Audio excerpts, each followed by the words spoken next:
Bismillahirrahmanirrahim.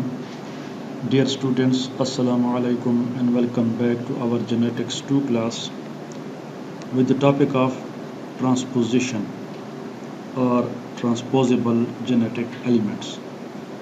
इस video में हम थोड़े से ट्रांसपोजिशन के इफ़ेक्ट्स की बात करेंगे और वो है फिनोटिपिक और जीनोटिपिक इफ़ेक्ट जो है वो ट्रांसपोजिशन के क्या होते हैं।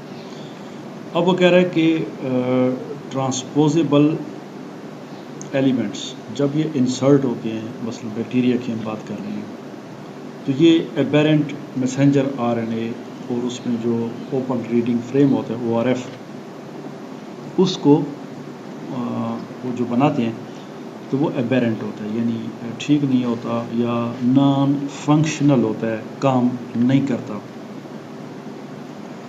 और अगर यानी एक तो ये है कि अगर वो जीन के अंदर आ जाएं तो उससे फिर ORF रीडिंग फ्रेम, वो तो ज़ाहिर बात है कि जब उस जीन के अंदर कॉमन सेंस की बात है, ये जीन है और इसके अंदर किसी जगह पे भी अगर आ जाए ट्रांसपोज़ान आ जाए तो उसका जो रीडिंग फ्रेम है वो सारा गड़बड़ हो जाएगा और उससे जो मैसेंजर आरएनए बनेगा, क्योंकि अब उसमें ट्रांसपोज़ान भी शामिल हो गया, तो वो ठीक नहीं बनेगा।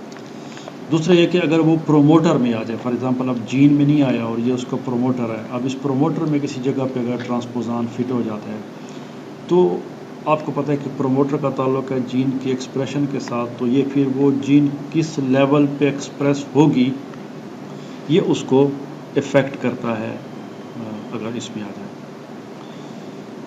अब और ज़ाहिर है कि जब जीन की एक्सप्रेशन में फ़र्क आ जाए, मसलन जीन का एक्सप्रेशन ज़रा ज़्यादा हो जाए या जीन का एक्सप्रेशन जो है वो ज़रूरत से कम हो जाए, तो उससे लाजमी बात है कि जो फिनोटाइप है उसके ऊपर असर पड़ेगा और हम कहते हैं कि ये फिनोटाइप जो है वो चेंज हो गई, यानी कि म्यूटेट कर गई है या उसमें म्यूटेशन हो गई या म्यूटेंट बन गई है, तो ये एक बात उसमें है। अब ये ट्रांसपोज़ान एक और काम भी कर सकता है कि इसकी वजह से जीनोमिक रीअरेंजमेंट भी हो सकते हैं। अब जीनोमिक रीअरेंजमेंट्स में जैसे आप देख रहे हैं यहाँ पे डिलीशंस की बात भी आ रही है, इन्वर्जन्स की बात भी आ रही है और ट्रांसलोकेशंस की बात भी आ रही है, और आगे एक फिगर है उसमें हम देखेंगे कि ये कैसे ये काम करता है। अब एक रेप्लिकेटिव की हमने मिसाल ली है और रेप्लिकेटिव ट्रांसपोज़ान्स को हम पीछे पढ़ चुके हैं। तो एक रेप्लिकेटिव मैकेनिज़म्स की वजह से जो ट्रांसपोज़ान होता है उसकी दो कापीज़ होती हैं in a directly repeated orientation on a chromosome. तो क्रोमोसोम में उसकी दो कापियाँ हो सकती हैं और उसमें डायरेक्ट रिपीट भी हो सकती है।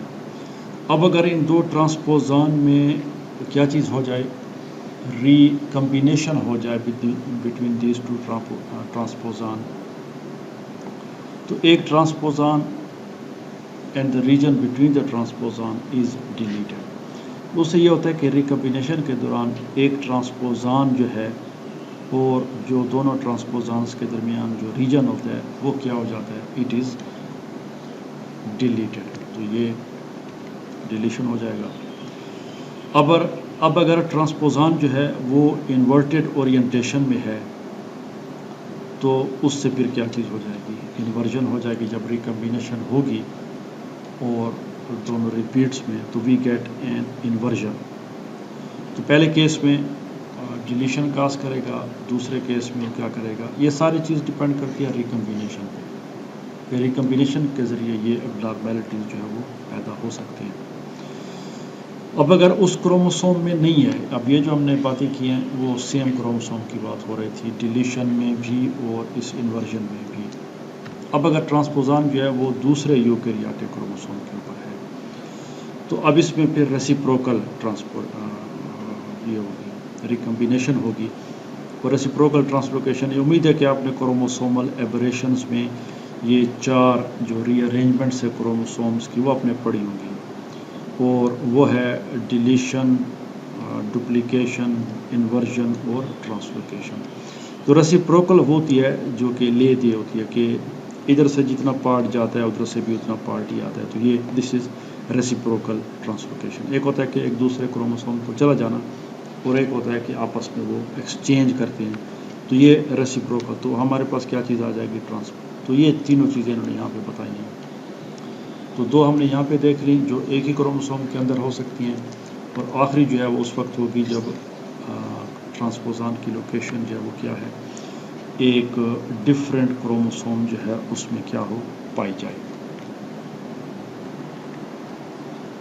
تو پچھلی سلائیڈ میں ہم نے ایک ڈائیگرام کی بات کی تھی 18.41. تو یہ ہے وہ ڈائیگرام آپ کے سامنے، جینیٹکس ہائٹ کی جو بک ہے اس میں سے. تو اس میں آپ دیکھ رہے ہیں کہ کیا پرابلم جو ہے وہ کریٹ ہوتی ہیں. تو یہ پہلی بات جو ہے یہ ڈیلیشن کی کر رہا ہے، اس کے بعد جو ہے انورژن کی کر رہا ہے، اور پھر اس کے بعد ریسیپروکل ٹرانسلوکیشن کی کر رہا ہے. تو آپ دیکھ رہے ہیں کہ اب جب ان میں ریکمبینیشن ہوتی ہے تو یہ جو بیچ والا پورشن ہے یہ کیا ہو گیا؟ This has been deleted. تو یہ بی سی جو تھا اس میں وہ کیا ہو گیا؟ وہ نکل گیا. تو اے رہ گیا اور ڈی رہ گیا. یہ بی اور سی جو تھا وہ اس میں سے کیا ہو گیا؟ ڈیلیٹ ہو گیا. تو یہ پہلا کیس ہے. اب دوسرا اس میں یہ ہے کہ اگر یہ انورٹیڈ ہوں، آپ دیکھ رہے ہیں یہاں پہ یہ ڈائریکٹ ہے اور یہاں پہ انورٹیڈ ہے. تو انورٹیڈ میں پھر یہ ہو جائے گا کہ اس طریقے سے اپنے آپ کو کریں گے، اور اس طریقے سے کرنے سے کیا ہوگا کہ اس کی جو یہ ہو جائے گی ریکمبینیشن سے ہمارے پاس انورژن کاز ہو گئی ہے. یہ بی سی کے بجائے سی بی ہو گیا. تو بی اور سی کا جو ریجن ہے وہ کیا ہو گیا؟ وہ انورٹ ہو گیا. تو یہ دوسرا ہے.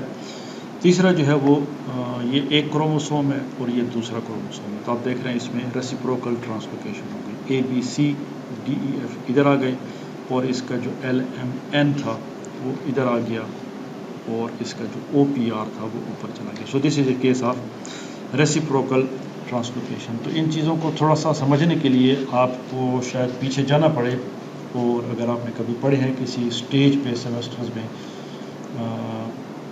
خاص طور پہ تیسرے سیمسٹر میں یہ ہے chromosomal aberrations, changes in the chromosome structure. اب اس میں تین بڑے بڑے ڈیلیشن، انورژن اور ٹرانسلوکیشن دیے ہوئے ہیں. ڈپلیکیشن یہاں پہ نہیں ہے، اور یہ اس ڈائیگرام کی ایکسپلینیشن ہے جو کہ بک میں دی ہوئی ہے کہ کیا اس میں ہوتا ہے. تو اس کے ساتھ ہی یہ جو ہمارا ٹاپک تھا چھوٹا سا کہ ٹرانسپوزیشن کے فینوٹیپک اور جینوٹیپک ایفیکٹس کیا ہوتے ہیں.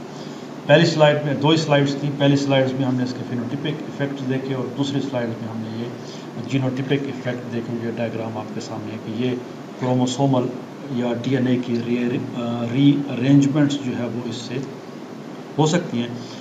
تو اس کے ساتھ ہی ہمارا یہ ٹرانسپوزیشن کا جو یہ ٹاپک تھا یا ڈسکشن تھی فرسٹ پارٹ وہ اس کا ختم ہو گیا.